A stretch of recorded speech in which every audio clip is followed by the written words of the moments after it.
I must remember to record it. Right, there Boom we go. goes the Right, dynamite. good evening, everyone. Hope we're all well. So this evening, we're going to do a bit of a deep dive on naltrexone and the Sinclair method. The reason for this is it came up in the group. I can't remember when it was, but it was probably a year or so ago. And what we had was an influx of new members. And their first question was, what about the Sinclair method? What about naltrexone? And also other people coming into the group saying, I want to stop drinking. Where do I start? And a load of people jumping in saying, go and get naltrexone subscribed and read into the Sinclair method. And it kind of concerned me. I looked into it a bit, not in a huge amount of detail. And I think I came to the conclusion it's a valid way of stopping, but it should be a last resort. And it seems to be kind of happening again now. And so I thought I would get Craig on. Now, I've known Craig a while, but we both spoke at the Sober Punks Christmas party, December gone. And Craig spoke a lot about naltrexone and the Sinclair method because he's had a lot of personal involvement. And it was very interesting. I found it fascinating. So I thought I'd get him on and we sort of bat the things around together. So Craig, thank you for coming on. It's a pleasure, William, and pleased to make all your virtual acquaintance, those of you that I don't know. It's a big group now, 14K people. So hi, everybody. My name's Craig. Growing and growing. What I say? Hi, I'm Craig, and I'm an alcoholic. God. A little bit by way of introduction, William. Yeah, please do. Yeah. Folks, I started drinking far too much when I was 13, like so many of you. Completely off the rails for the better part of 45 years. Everything went tickety-boo up until about 45 years old, I think. And that's when it all went dark. And then I spent 15 years in the trenches, really swinging with both fists, windmilling my way out of the fiery crack of Satan's arse, as I like to call it. Very dark spaces, multiple psych wards, all sorts of treatments, and just about practically anything you can name, from AA to witch doctors to psych wards to a couple of suicide attempts to five visits to rehabs. And then one day I got it. So the short story there is, if you're struggling, keep struggling, because no matter how dark and difficult it gets, you can win the war. And kudos to William, because his book was one of the things that seemed to flick the last little switch in my head as to how insane all those years of struggle was. A couple of years sober now and never been happier, and happy to share anything I've learned and can share with you here. A delight. So you knew Roy, didn't you? Or you still do know Roy, who wrote the one of the books on the Sinclair method? Yes, The Cure for Alcoholism, Roy Eskapa. He's a delightful fellow here in Cape Town. He was a big pal of Sinclair himself, who developed the method. Roy was a great adherent to the thing, and he never had issues himself. He's just a practicing psychologist. But he dived in a big way and wrote the book, which is really a hell of a thing. That's a serious tome, a lot of scientific research in there, and he's a huge champion of the thing. So, yep, I was involved with Roy because I heard, like all of us, I saw this as the ultimate get out of jail free. Is there anything better to an alkie than stopping drinking by carrying on drinking? I mean, it doesn't get much better than that, does it? I drink like a fish and I need to stop, but this treatment means I can carry on, and at the end of it all, I'll learn to drink like a gentleman and all shall be well. That's what I thought, and Jesus, I pestered all my shrinks and doctors for the better part of a decade to get onto the Sinclair method, and they all had their own caveats against it, which I couldn't understand because it looked like the ultimate, as much as I hate this term, the silver bullet. There were people who had reservations about it. I couldn't understand it, but when I'd been through it myself, I could understand where they're coming from. So explain how it works. So as I understand it, it's an opioid blocker. So Indeed. You consume it, you then drink on it, but you don't enjoy drinking. And so in doing so, you kind of break that subconscious desire, that learned behavior to reach for a drink when you want a boost, because you reach for the drink and you don't get the boost. Is that correct? Yeah, I'll keep it as simple as possible. That's all explained in the book. And by the way, anybody watching this tonight, William, you can share my personal mail of mine, and Roy's given me full permission to share the book with anybody who has an interest in it. But put very simply, bang on the button, naltrexone's a opioid antagonist, which means it binds to the receptors, the mu receptors that pick up our endorphins. and make us feel happy when we drink and do all the other things that make us happy. So yeah, it goes in there and blocks those opioid receptors and stops the joy of alcohol, so to speak. Now, here come a couple of issues. Some people take naltrexone on its own. It's prescribed by many doctors on its own. I'm a little bit baffled as to why, because as an opioid blocker, opioid antagonist, it shouldn't really have any efficacy on its own without the presence of drink or some endorphin releasing activity. Does that make sense? People are taking it and not drinking at all, but taking the naltrexone to reduce cravings. And anecdotally, I read a lot of people have success with that. Pharmacologically, I don't understand how that would work. I'm certainly no scientist and no doctor, but it is a bit of a bafflement, and it's not how it's not how it works within the Sinclair method in particular. So yes, some people take it and it's reduced their cravings and got them off booze. Again, how, why, it's beyond me. But here's the big difference. What the Sinclair method did, and this fellow developed this in his laboratory with lots of rats and proved a whole lot of what he was talking about, that in our brains, these circuits of ours are stimulated by this pleasure cycle. We're drinking, it's releasing endorphins, and we're picking those endorphins up and feeling great. And of course, that's reinforcing that it's the booze involved. And we become more and more attached to the booze and start abusing it and carrying on like idiots like we do. And, you know, there might be some truth to the fact that people like us who drink too much and have these problems might be a little bit more receptive to those endorphins. You know, I really don't want to go down that illness thing because I don't believe it personally. But there is a potential that we might just be a little bit more excited than the average human being when we get pissed. Rightly or wrongly. So the Sinclair method itself works on the following precept.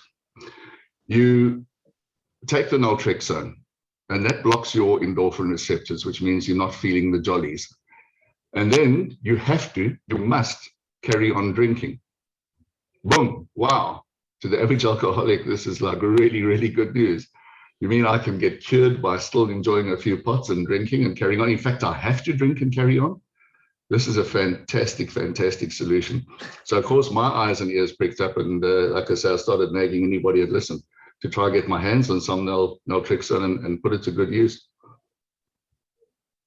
And of course, I was shunned. Well, the first thing my doctor said is, piss off, you fucking idiot. There's no possible way I'm going to prescribe anything for you along with the instruction to carry on drinking. You're so close to death, your liver is the size of a basketball. And I really was in trouble. I mean, my gamma GTs were off the charts. I was in a shocking state, but I was quite happy to take a pill that allowed me to carry on drinking as part of the cure. So he spanked me and sent me out to surgery. And then I started on all the shrinks. And, you know, I was handing out Roy's book to these guys. Read the book, damn it. I was like an anti-vaxxer. Just read the evidence. It's all there. Just give me the medicine. And of course, naltrexone, interesting enough, just as a quick aside, was deregistered or out of patent way back. So there was no big money in this. And there's a little bit of a conspiracy, which is why its use has never been mainstream or touted by doctors. But let's get back to the basics here. So you take your pill and you have to carry on drinking.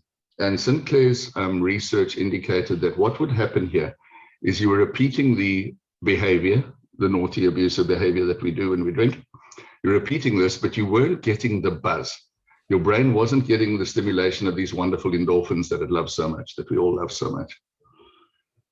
So through a process which he called pharmacological extinction, these overheated mu receptors that are getting the jollies disassociate themselves from the alcohol, because you're drinking alcohol, you're doing the pleasurable thing, but you're not getting the reward.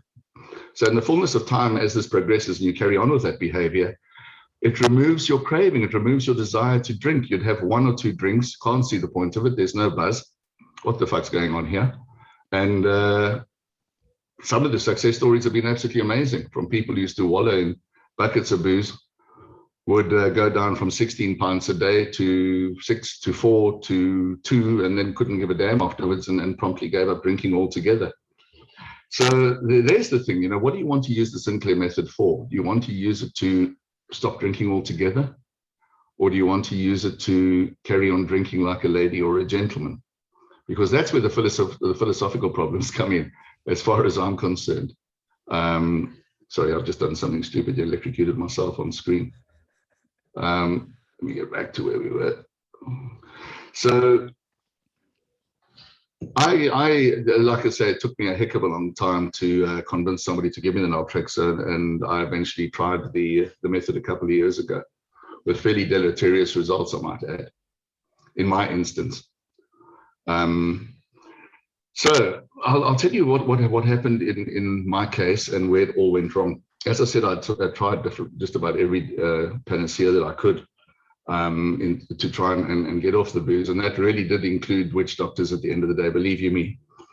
So when I got hold of the naltrexone, I thought all my Christmases had come at once. But I'm a particularly stupid prick when it comes to this whole business, and I took the stuff and immediately put myself to work to see if I could still drink through it. I'm one of the idiots who tried that with antabuse as well.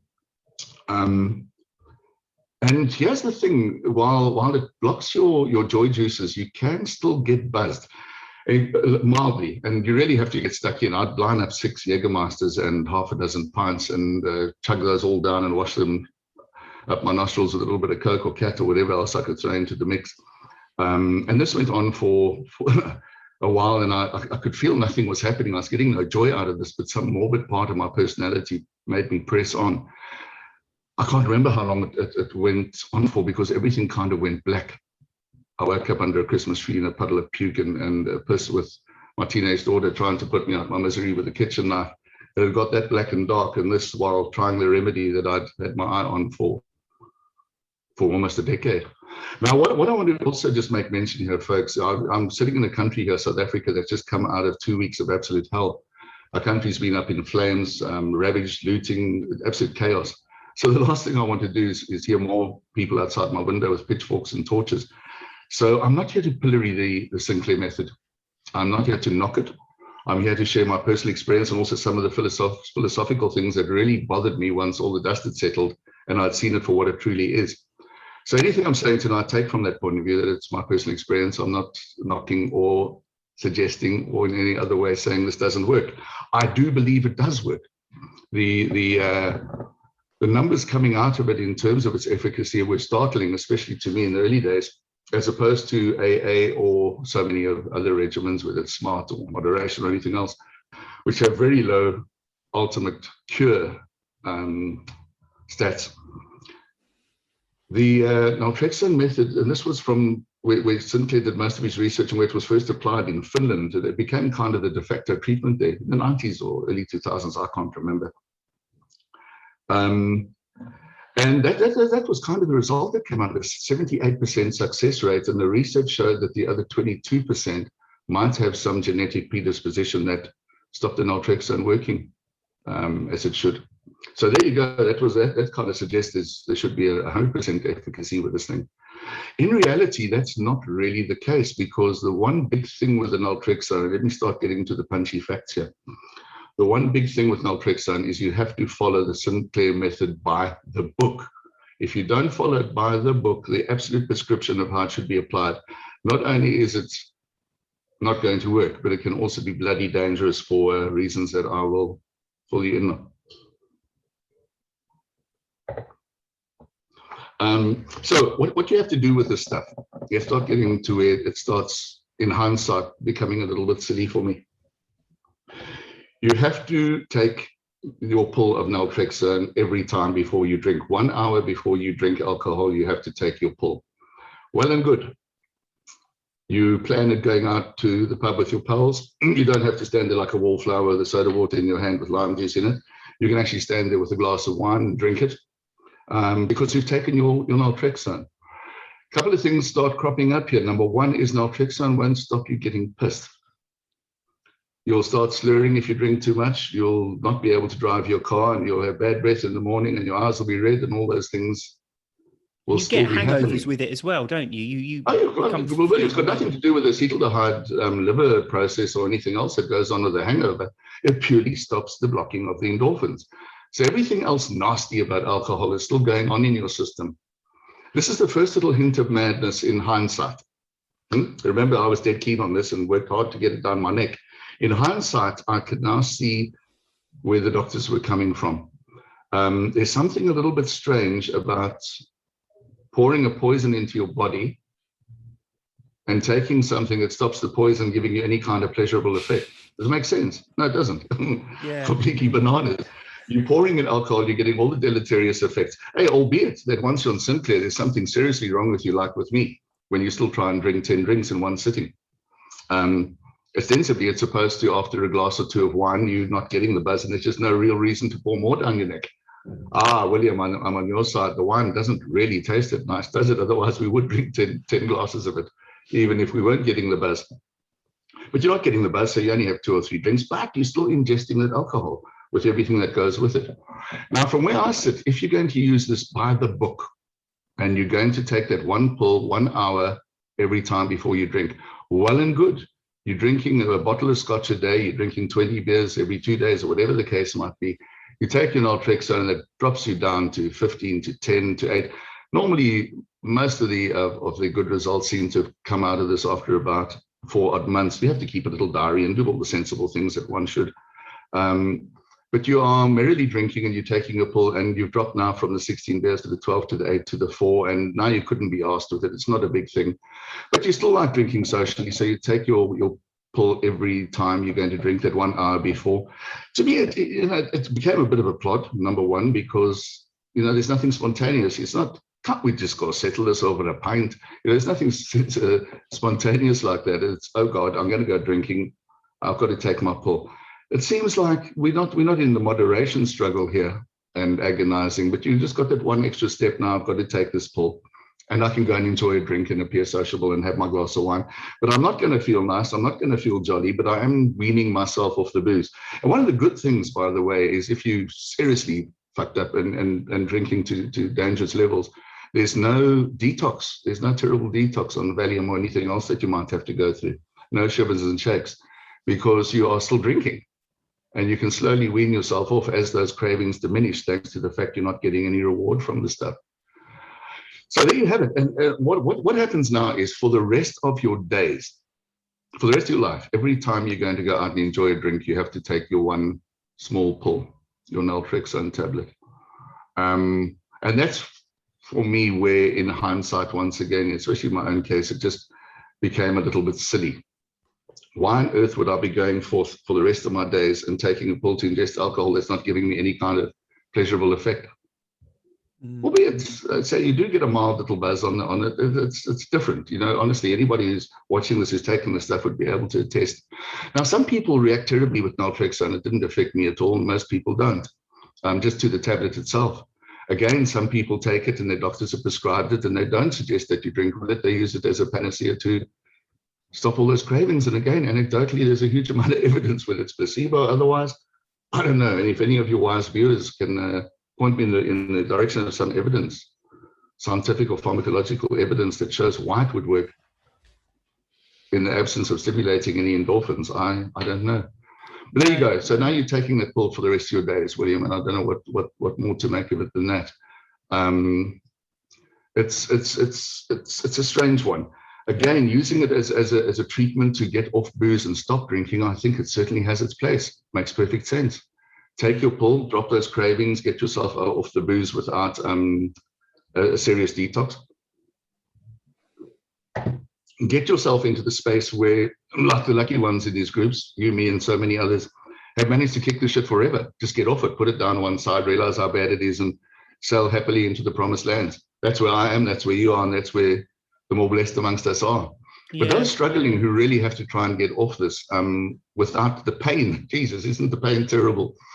How many times, when I told you how many times I've been in rehabs, you must know how many sessions of severe suffering I've been through, just like so many others that are listening to us. It's a fucking dreadful thing to get rid of. It's a hell of a thing to shake. Take your one pull, drop your levels to where you're not asked with it, and drop it down your tools. Fantastic. But keep taking that pull and drinking for the rest of your life, to me, just doesn't make the slightest bit of sense. It's gobbledygook. A little thing just to make mention, and certainly not in the doses prescribed, like one pull here and there, but naltrexone is not particularly good for the liver and not indicated for people with serious liver problems, which most heavy drinkers do have. So there's another little bit of a paradox. Another little gem. Yeah. That's the thing. Let me just share this with you, because this is where it gets rather peculiar. The book states it's not only alcohol that gives us pleasure and releases endorphins. Everything else that makes us happy does the same thing. And I don't care if it's eating a tub of ice cream or having a good wank, a shag, a jog in the park, riding a bicycle, ice skating, petting a puppy, whatever the case might be. Those are all releasing endorphins. Now you're taking a tablet that stops those endorphins having any effect on your endorphin receptors. In other words, they don't make you happy. Consider how fucked up this is now. You're now taking a tablet which allows you to pour a poison down your neck, or from which you derive no pleasure, but by the same token, it's stopping you feeling pleasure from any other of the endorphin releasing activities. This struck me like a bolt out the blue. And in fact, the book itself suggests that if you are on the Sinclair method, please try and make sure that while you've taken your tablet and you're having your drinks, that you don't do anything pleasurable. For fuck's sakes, you're pulling my pisser. Don't. The strange thing with that, I think, is, so when I quit drinking, I genuinely thought I wasn't going to. So I came in it. I never thought I was good at socializing. I don't like socializing. The only pleasure I had in socializing is because I could drink. So when I quit drinking, I just resigned myself that I was never going to enjoy social occasions again. Now, what I learned eventually is that I do quite like social occasions. I just need to be with people I like, having a conversation I'm interested in, which rarely happens. But when it does happen, I actually enjoy it.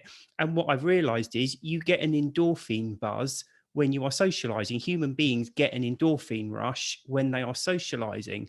Now, for a lot of people, but carry on. Yeah, but the problem is a lot of people drink while they're socializing.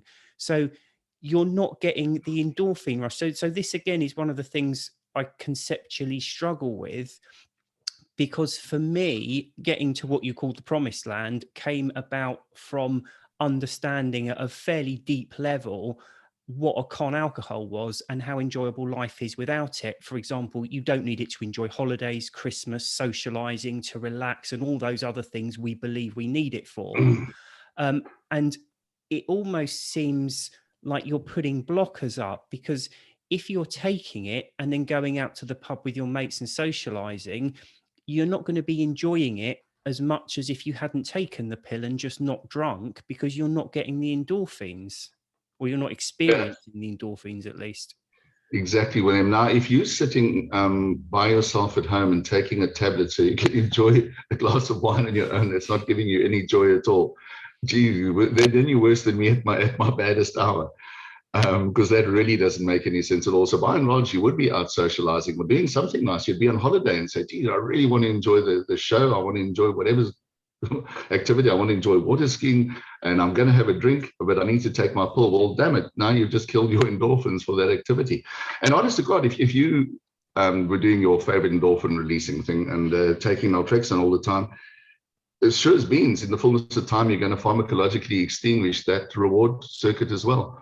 So it's something to be very, very aware of. And that's why I harken back to my personal take on this, that if I had to do this, if I was in the trenches again with the icy ditch of alcohol, I would use it to get myself off as soon as possible, to get through the detox, to reduce those cravings almost to negligible levels, and then toss it. Get rid of the damn thing so you can enjoy your life in these happy hunting grounds that we find ourselves in. Don't take this pill morbidly for the rest of your day so you can stand miserably with a drink in your hand, not feeling any joy from it. Got to just think about that. And it's something I'd like to really hammer home with everybody watching. Great treatment, great efficacy, do it by the book. And yes, again, that 78% efficacy, bear in mind, you've got to do this 100% by the book. Follow the rules. The biggest adherents, which is, I'll get to in the moment, one of those that I had some interface with, will say the same thing. Do it by the book. If you don't, and I'm also going to tell you why in a moment, it can be bloody dangerous. A little process called upregulation. But let me just talk you through how that works. What happens now? You're taking the naltrexone and you are pharmacologically extinguishing that circuit in your brain that gets that reward. And you're kind of tamping back that response. Those receptors of yours are going back almost to their Buddha nature. They're going back to brand new, brand shiny and new. Those receptors are no longer used to alcohol and its effects. So if you're a very, very heavy drinker and you've been bashing it back while you're on naltrexone, and even though you've cut back a hell of a lot, You've knocked back those receptors quite substantially. Now go out, as so many people who've done the naltrexone method will do, now go out and say, screw this, I'm going out tonight with my mates, but I'm tired of drinking on naltrexone because I'm getting no joy from it, and I'm back to square one in my misery and woe. So tonight I'm not going to take the pill. And you go out and you lash it, and those receptors are sitting there like little open mouths, Tweety birds in a nest waiting for that alcohol to hit. Jesus, I'll tell you, that's where it nearly killed me, because I was drinking through this stuff, drinking enormous amounts on it to see how buzzed I could get on this stuff. And I thought, shag this all, and went out and got lashed with everything I could lay my hands on. And that's why I damn nearly died. And well, fortunately, it was so close to the end of everything. Even after 15 years of the struggle of getting out of booze, this was one of the worst episodes of the lot. Like I said, to where my teenage daughter actually wanted to kill me just to put me out my misery. That was me as a victim of upregulation. Now, within the Sinclair Method circles, you'll come across the poster girl of the whole thing, who's Claudia Christian. She was an actress, a sci-fi actress in Babylon 5 and some other sci-fi movies, quite big in the States at some stage of her days. And I had some interface with her because I introduced Roy to some guys out here. I was so taken with the method, by the way, that I wanted to help Roy produce a movie on it. And then he got involved with Claudia, a friend of his over there, and she was big in Hollywood and all the money that she had access to. And she herself made the movie, and it's called One Small Pill. It's out on YouTube. I think you might have to pay for it. And Claudia might not be as generous as she comes across. I think it's a pay-to-view. Yes, it might. It's probably worth it, and it's a good watch, I do believe. But Claudia herself was the massive kind of poster girl for this thing, and she really touted it as saving her days. And if you read up on her and her experiences with it, and I think there's a TED talk she gave on it as well, she'll confess in a number of those that you better be bloody careful and follow it by the book. She still champions it absolutely to this day, though. And well done, girl. You're doing it properly and it's saving your bacon, because obviously in Hollywood and with the circles she mixes in, I imagine even to this day there's a need for socializing and that sort of thing, and it works for Claudia. She takes it one small pull and gets on with it. However, Claudia went out and got lashed without taking one small pull, and I can't remember her exact words, but she said it was like driving a dragon into hell. The upregulation and the excitability of those brand new little receptors got her into a lot of trouble. But if you want to follow up on that, you can hear Claudia tell her own story. I don't want to pee on her parade. She's done a lot with this and championed it, and I do believe it's helped a shit ton of people. And other people have had terrible experiences with it, and I happen to be one of those. Again, don't take me as the poster boy for this, or my talk here is negative against the Sinclair method. It's there, it works, but you've got to do it by the book. 78% efficacy. Here's the rub. If you went to AA and did it by the book, it would have 100% efficacy, wouldn't it? Don't drink. You're not allowed to drink. Please don't put alcohol in your mouth. Okay, boom, 100% efficacy. Do the 12 steps. It'll turn you into a nicer person by all means, and get on with it. And hell, what a solution. 100% success rate, as long as you don't drink. But if you do drink, it all goes overboard. So here's the Sinclair method sitting at 78% efficacy. That's 78% efficacy of people who practice it by the book, by the prescription, and don't ever deviate from that regimen for the rest of your life of taking a pill an hour before you go and have a drink that doesn't please you. Yeah, that's William, I think is my story. Anything else, just fire away, and I'll try and fill in any gaps there might be. Yeah, no, I was going to say, so that's 78%. It does sound extremely impressive. I tried to dig in and find out, because obviously there's that quote, there's lies, damn lies, and there's statistics. So I tried to dig in and see what this 78%, how it's recorded. I couldn't find anything anywhere, but the one thing I could find, and I found this quite interesting study, and if people are interested, I'll drop it into the comments afterwards. But what it said, of the 147 patients who had completed enough treatment to be classified, 78% were considered successful. So what that kind of suggests to me is it's 78% of people who actually completed the treatment, i.e. they would take the pill and then just have a few drinks. Now, if it's not working for you and you drop out, that wasn't counted in the whatever it is, 22% that didn't or that were unsuccessful. So I think that's slightly questionable. The other thing, of course, is it's big in Finland. Finland has a huge alcohol problem still.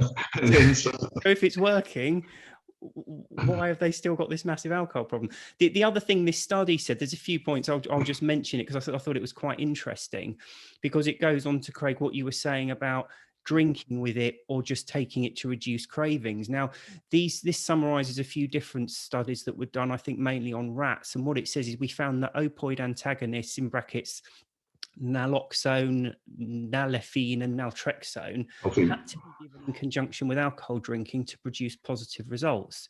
The animals had to drink alcohol while the opioid receptors were blocked. This progressively decreased drinking and lever pressing for alcohol. They go on to say, in contrast, giving naltrexone or any of the other ones during abstinence was not useful. It did not reduce subsequent drinking, but instead tended to increase it, which is interesting, which I think goes to maybe suggest that if people are taking it and it's helpful, it's probably a placebo in the same way that AA is. I go into quite a lot of detail in the book. It's in chapter 5, which is on the website. You can read for free. And I've done a couple of specific posts on cravings.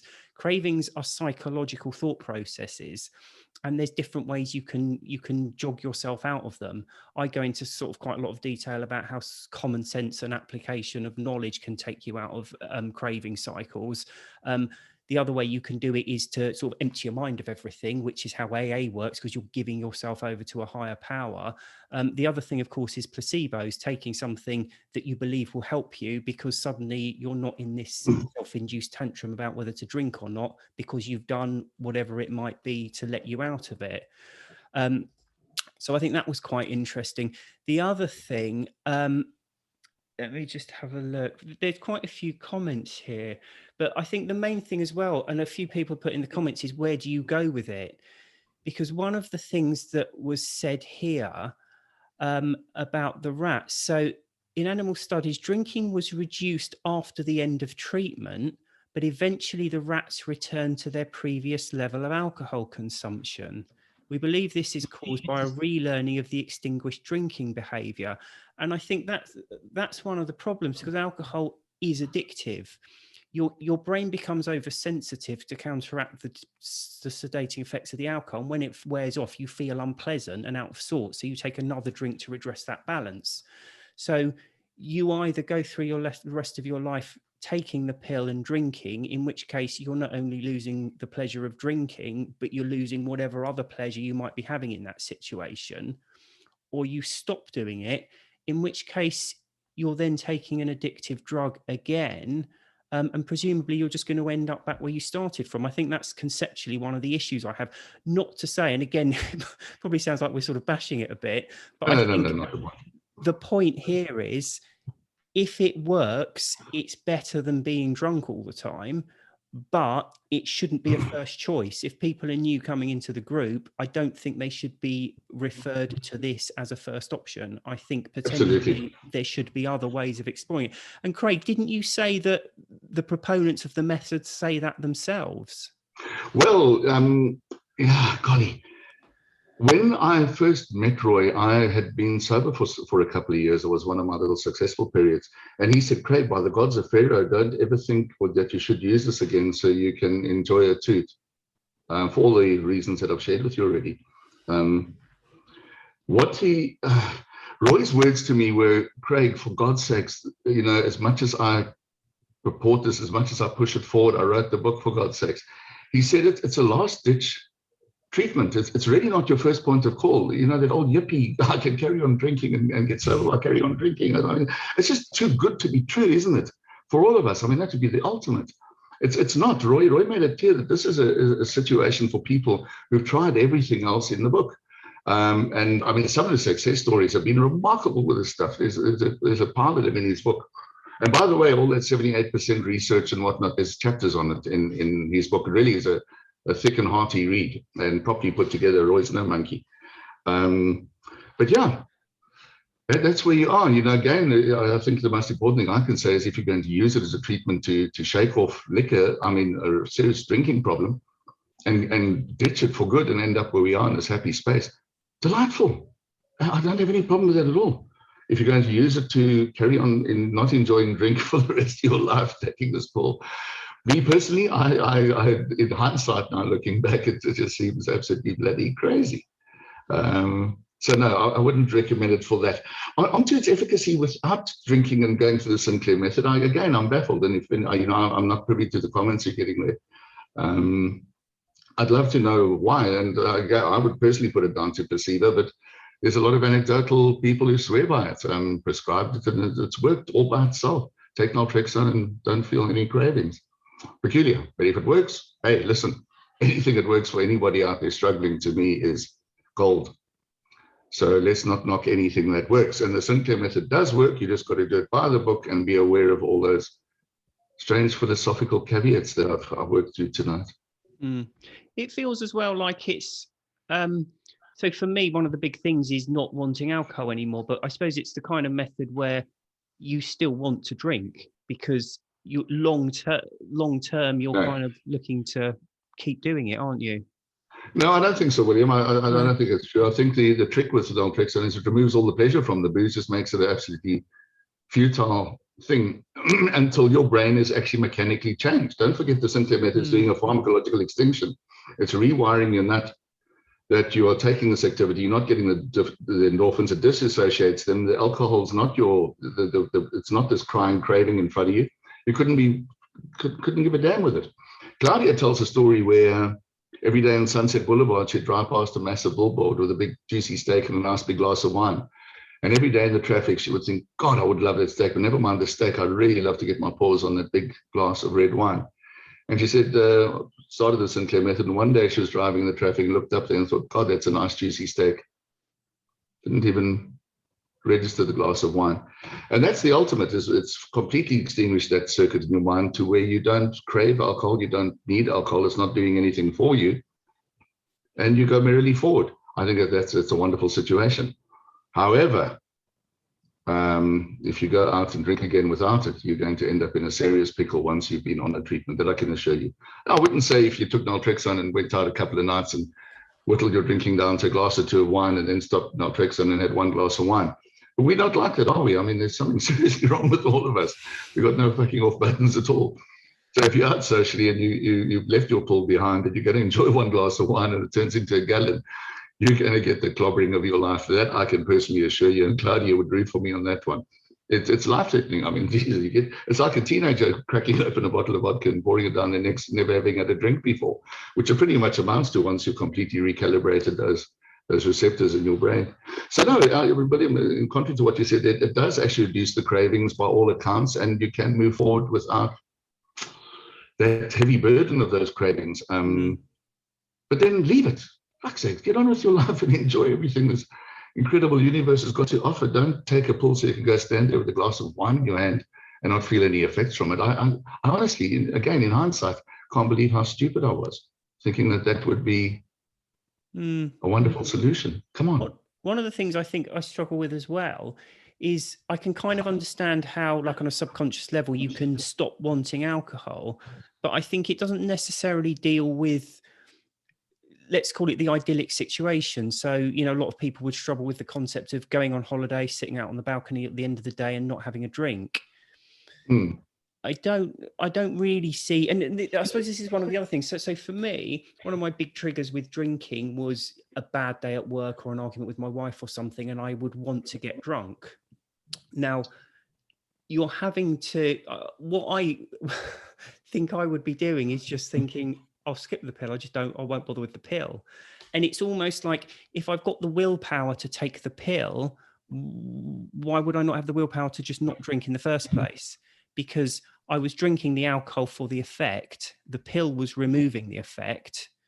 So for me, certainly some situations, I would see it as just as difficult to take the pill as to not drink if I'm exercising willpower. If that makes sense. And in fact, I think someone exactly, that's the real problem. Someone You've got to said be on the disciplined to comments take that pull. Sorry, carry on, Willie. No, someone said on the comments as well that she wasn't getting the buzz from alcohol, so she just stopped taking the pill. The desire was to feel a certain way, and if you're not getting it because you're taking the pill, you stop taking the pill. So I think there's potentially a conceptual issue that if you're living your life thinking I need to have some kind of chemical or feel different all the time, it's potentially not something that's particularly going to work for people anyway. Yeah, it's a big worry, William. But for people with serious drinking problems, and I'm a world-class prick when it comes to alcohol abuse. Myself on naltrexone, I would go out and have a drink. I'd have several drinks and think, hold on, I felt a tiny twinge. Was that maybe a little twinge of something? Jesus, let me have a quick glass of absinthe. Oh, wait, almost. Let me have several tequilas. I'm nearly there. And the next thing, I'm absolutely bloody staggering all over the place, talking shit and vomiting and carrying on like a hooligan. And I'm not joyfully drunk or a happy drunk. I'm just sick. Absolutely bloody sick.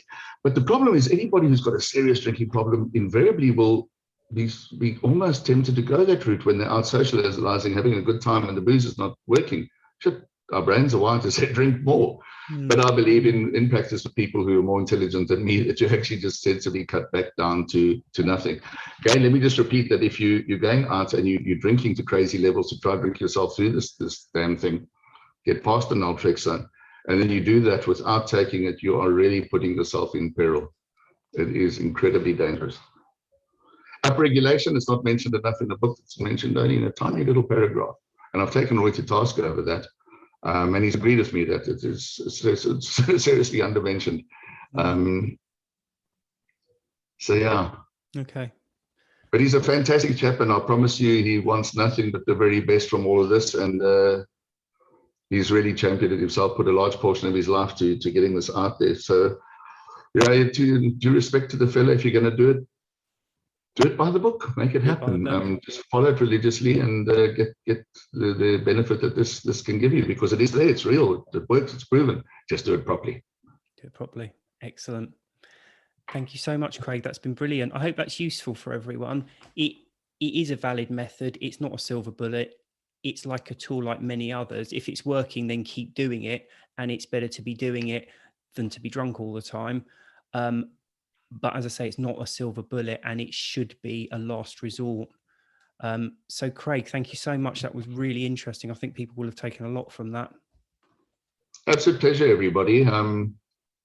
And yeah, honored with your good battle against this. I promise you. You get out the hole, those of you still struggling, never give up. I'm proof that no matter how dark it gets, you just keep going. And not just me, there's hundreds and thousands of us on there who've been in really dark places. No matter how many times you fall over, just get back up off that canvas and keep struggling until you get this right. And one day you get it right to the point where you don't even think about the damn stuff anymore. It is a true delight. I promise you, I absolutely love my life. And so many people in the various groups I'm on that have broken through the funk also can't rave enough about how happy they are. So good luck, everybody. Love you lots, and all the very best out there. Thanks, Craig. Thanks, everyone. Have a good weekend. Bye.